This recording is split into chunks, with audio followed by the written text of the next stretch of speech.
আসসালামু আলাইকুম international news বাংলায় আপনাদের স্বাগতম। শুরুতে থাকছে শিরোনাম। পুতিনের তেল নাকি ট্রাম্পের ছাড়, কোন দিকে ঝুঁকবে ভারত? এবার ইউক্রেনের হত্যা তালিকায় ফিফার প্রেসিডেন্ট। সৌদিতে পৌঁছেছেন এরদোগান নেপথ্যে কি? ভেনেজুয়েলাকে তেল বিক্রির $200 মিলিয়ন ফেরত দিল যুক্তরাষ্ট্র। লিবিয়ায় বাড়ির ভেতরে যেভাবে খুন হলেন গাদ্দাফির ছেলে। ভারত ও যুক্তরাষ্ট্রের মধ্যে সদ্য সম্পাদিত একটি বাণিজ্য চুক্তিকে ঘিরে নতুন বিতর্ক তৈরি হয়েছে।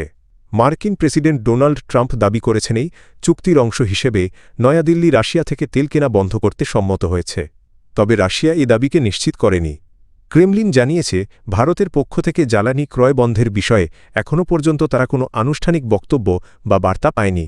রুশ প্রেসিডেন্টের কার্যালয়ের মুখপাত্র দিমিত্রি পেসকভ সাংবাদিকদের বলেন, ভারত ও যুক্তরাষ্ট্রের দ্বিপাক্ষিক সম্পর্কের প্রতি রাশিয়া সম্মান রাখে, তবে একই সঙ্গে নয়াদিল্লির সঙ্গে মস্কোর উন্নত কৌশলগত অংশীদারিত্ব বজায় রাখাকে সর্বোচ্চ গুরুত্ব দেওয়া হচ্ছে। পেসকভ আরও বলেন, রাশিয়া ভারতের সঙ্গে রাজনৈতিক, অর্থনৈতিক ও জ্বালানি সহযোগিতা আরও গভীর করতে আগ্রহী এবং এই সম্পর্ক ভবিষ্যতেও এগিয়ে নেওয়ার বিষয়ে মস্কো দৃঢ় প্রতিজ্ঞ। এর আগে সোমবার ২রা জানুয়ারি ট্রাম্প ঘোষণা দেন, ভারতীয় পণ্যের ওপর যুক্তরাষ্ট্রের আরোপিত শুল্ক ৫০% থেকে কমিয়ে ১৮% নামিয়ে আনা হয়েছে। তার দাবি অনুযায়ী এর বিনিময়ে ভারত রাশিয়া থেকে তেল আমদানি বন্ধ করে যুক্তরাষ্ট্র ও ভেনেজুয়েলা থেকে তেল কেনার বিষয়ে সম্মত হয়েছে। তবে ভারতের পক্ষ থেকে এখনও এই বিষয়ে আনুষ্ঠানিক কোনো প্রতিক্রিয়া আসেনি। ফলে ট্রাম্পের ঘোষণাটি বাস্তবে কতটা কার্যকর হবে এবং নয়াদিল্লি সত্যিই রাশিয়ার তেল থেকে সরে আসবে কিনা তা নিয়ে আন্তর্জাতিক মহলে অনিশ্চয়তা রয়ে গেছে। আন্তর্জাতিক ফুটবলের নিয়ন্ত্রক সংস্থা ফিফারও প্রেসিডেন্ট জিয়ান্নি ইনফান্তিনোকে নিজেদের শত্রু আখ্যা দিয়ে কথিত হত্যা তালিকায় অন্তর্ভুক্ত করেছে ইউক্রেন।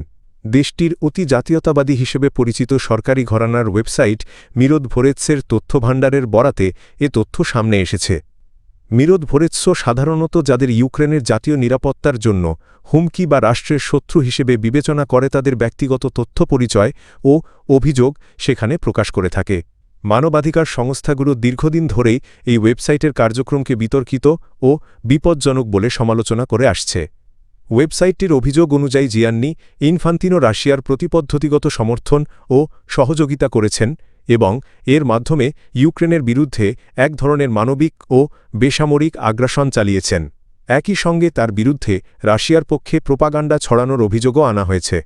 বিশ্লেষকদের মতে ফিফার নেতৃত্বে ইনফান্তিনোর অবস্থান, বিশেষ করে রাশিয়া ইউক্রেন যুদ্ধ শুরুর পর খেলাধুলাকে রাজনীতি থেকে আলাদা রাখার চেষ্টা কিয়েভপন্থী কট্টর গোষ্ঠীগুলোর অসন্তোষের কারণ হয়ে উঠেছে। তবে এখন পর্যন্ত এই বিষয়ে ফিফা বা ইনফান্তিনোর পক্ষ থেকে আনুষ্ঠানিক কোনো প্রতিক্রিয়া জানানো হয়নি। এই ঘটনা আবারও প্রশ্ন তুলেছে, যুদ্ধ ও ভূরাজনৈতিক সংঘাতের প্রভাব কতটা গভীরভাবে আন্তর্জাতিক ক্রীড়া প্রশাসন ও ব্যক্তিদের ওপর পড়ছে এবং বিতর্কিত তালিকা প্রকাশের মাধ্যমে মতভিন্ন ব্যক্তিদের শত্রু আখ্যা দেওয়ার প্রবণতা কতটা ঝুঁকিপূর্ণ। ২ বছরেরও বেশি সময় পর সৌদি আরবে পৌঁছেছেন তুরস্কের প্রেসিডেন্ট রিসেপ তাইয়েপ এরদোগান।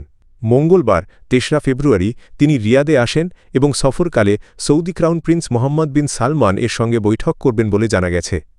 বার্তা সংস্থা এজেন্স ফ্রান্স প্রেস এএফপি জানিয়েছে, ২০২৩ সালের পর এটিই এরদোগানের প্রথম সৌদি সফর। তখন তিনি মূলত বিনিয়োগ ও অর্থনৈতিক সহযোগিতা নিয়ে আলোচনা করতে রিয়াদে গিয়েছিলেন। তবে এবারের সফরের নির্দিষ্ট উদ্দেশ্য সম্পর্কে এখনও আঙ্কারা আনুষ্ঠানিকভাবে কিছু জানায়নি। একইভাবে রিয়াদের পক্ষ থেকেও সফরের ইস্যু নিয়ে কোনো বক্তব্য আসেনি।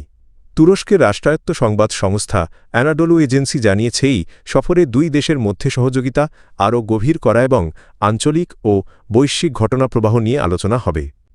সৌদি সফর শেষে এরদোগানের মিসরের রাজধানী কায়রো যাওয়ার কথা রয়েছে। এই সফরটি এমন এক সময় হচ্ছে যখন মধ্যপ্রাচ্যে কূটনৈতিক তৎপরতা বেড়েছে। আরব কূটনৈতিক সূত্র এএফপিকে জানিয়েছে, আগামী ৬ ফেব্রুয়ারি তুরস্কে যুক্তরাষ্ট্র ও ইরানের মধ্যে সম্ভাব্য আলোচনা অনুষ্ঠিত হতে পারে।